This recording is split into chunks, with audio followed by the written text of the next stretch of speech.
Olá, gente boa, meus santos e minhas santas.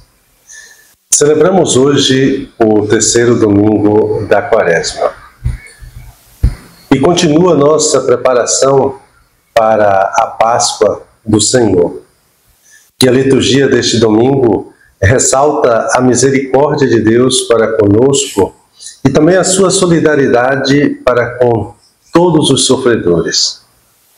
O Pai bondoso e compassivo sempre está disposto a nos conceder suas novas possibilidades e também o seu dom de cura.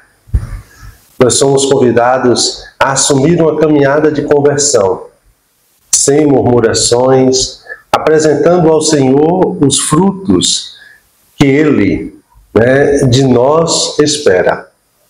Jesus é o vinhateiro que intercede por nós e é também o rochedo que sustenta o nosso viver.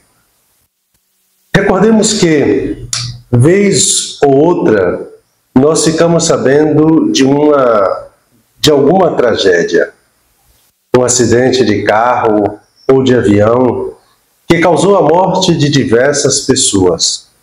Uma catástrofe natural, terremoto, por exemplo, ou chuvas intensas numa determinada região. Isso tem ocorrido com muito mais frequência. E que levou justamente à morte muitas pessoas. Um ataque terrorista em uma escola, em um templo ou em uma rua movimentada que também provocou a morte de diversas pessoas. As tragédias não são apenas estas, presentes na história da humanidade, mas sobretudo em nossa época. Elas são uma espécie de combustível da mídia. Noticiar tragédias faz subir a audiência dos meios de comunicação. E parece que muitas vezes estão à procura dessas tragédias, mas nem sempre deveria, ou melhor, isso não deveria ocorrer. Mas como nós interpretamos as tragédias? Por se tornarem até comuns, elas parecem ter perdido a força de nos fazer então refletir sobre a nossa existência. No máximo, elas despertam em nós algum sentimento de compaixão com quem morreu. Um sentimento que precisa passar logo. Afinal de contas, a vida continua. E há uma porção de, várias tarefas nos esperando, exigindo justamente a nossa atenção. Desse modo, nós perdemos a oportunidade de refletir para onde a nossa vida está caminhando. Vivemos como se nunca fôssemos morrer. Continuamos a fazer as coisas sem ter a coragem de nos perguntar se precisamos fazer aquilo que fazemos. Se os valores que estamos perseguindo são realmente valores. Se as nossas energias estão sendo gastas em algo que é passageiro ou em algo que é eterno. Jesus aproveitou de duas notícias trágicas na sua época para chamar a atenção sobre a maneira como as pessoas vivem. Se vocês não se converterem, morrerão todos do mesmo modo, disse Jesus. É que na época dele existia uma mentalidade perigosa que associava a tragédia ao merecimento. Pessoas que morreram de forma trágica eram pecadoras. A morte súbita delas foi um castigo por causa dos pecados que cometeram. Jesus jamais concordou com essa interpretação míope frente a uma tragédia. A vida não está enquadrada numa lógica estreita, segundo a qual o bem antecede, o bem acontece para quem é bom e o mal acontece para quem é mau. Toda notícia que chega a nós falando da morte de uma pessoa deve nos questionar. O que morreu em mim? O que está morrendo em mim? Todo tipo de destruição que acontece em nossa época deveria também nos questionar. Por que eu tenho o hábito de destruir a mim mesmo? Porque eu permito que as pessoas ou situações doentias, tóxicas, destruam a minha vida. A tragédia é quando um homem morre.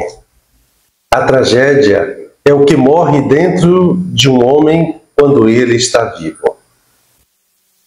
Se a Quaresma é um tempo espiritual propício para a conversão, para a mudança de mentalidade e de atitude, nós precisamos voltar a nos perguntar se acreditamos em nossa possibilidade de conversão, de mudança, se nós não apenas desejamos mudar, mas se temos atitudes que efetivamente possibilitam ou favoreçam também, ou favorecem de alguma forma a mudança que queremos em nossa vida.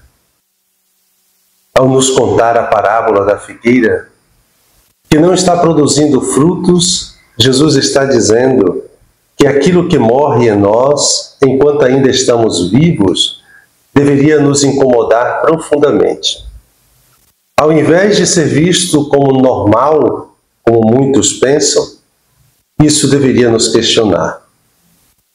Quando foi que a minha vida afetiva, profissional, comunitária ou espiritual começou a morrer, a não produzir mais fruto? Que tipo de doença começou a se desenvolver em mim, de modo a me tornar uma pessoa estéril, morta por dentro? Quando foi que eu deixei morrer dentro de mim o amor, a fé, a esperança, o sentido da vida? Porque eu me permiti, então, me tornar uma pessoa pessimista, fatalista, assumindo o papel de vítima diante da vida. Cada um de nós é essa figueira da parábola contada por Jesus. Deus Pai, o agricultor, nos plantou no chão desta vida para produzirmos frutos de que somos capazes. Porém, ao se dar conta da nossa esterilidade, dos nossos galhos sem frutos, Ele decidiu enviar o seu Filho para dialogar conosco, para questionar os motivos pelos quais nós nos deixamos morrer. Ao invés de desejarmos viver e promover a vida à nossa volta, muitas vezes optamos em deixar ir morrendo aquilo que somos. Jesus está diante da figueira que somos nós, intercedendo junto ao Pai. Senhor, deixa a figueira ainda este ano. Vou cavar em volta dela e colocar adubo. Pode ser que venha dar fruto. Se não der, então tu a cortarás. A palavra de Jesus está aí, para cavar em volta de nós e adubar as nossas raízes, em vista de curar-nos de todo tipo de esterilidade, de fatalismo, de suicídio existencial, de perda de sentido de vida. Se não houver colaboração da nossa parte, se não houver um sincero desejo e uma sincera disposição em mudar nossa maneira de pensar e nossas atitudes, seremos cortados da face da terra. Isso sim seria uma tragédia. Temos sido criados para dar certo, mas nós neutralizarmos nossas capacidades, trabalhando contra a graça de Deus e morrendo antes da hora, não é sadio. Repensemos a nossa vida, os nossos valores, onde estamos gastando o nosso tempo, o nosso dinheiro, as nossas energias. Tenhamos a coragem de visitar a figueira da nossa vida afetiva, familiar, relacional, comunitária e espiritual. Desfaçamos-nos das desculpas mentirosas que damos a nós mesmos para continuar nos enterrando vivos a cada dia. Saiamos do pessimismo, do derrotismo, do vitimismo e assumamos a responsabilidade por nós mesmos. Não esperando que os outros façam por nós aquilo que somente nós podemos fazer. Voltar a desejar a viver.